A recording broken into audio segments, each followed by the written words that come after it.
up, guys? If you're interested in how I achieve this look, please continue to watch this video. So as you can see, I've already finished half of this shoe. I've already done this side. We are going to move along and do this side now and just fill in the missing rhinestones. So what you'll need are the assorted rhinestones from Amazon. I'll leave the link below. You'll also need E6000 glue and tweezers. So here I'm going to be putting the E6000 glue in the missing areas. I'm going to speed up the video. We are going to begin to apply the rhinestones.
So guys, as you can see, this is the final look of both shoes.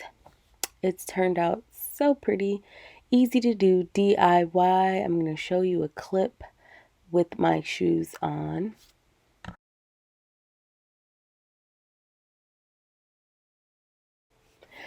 So these are what the shoes look like on.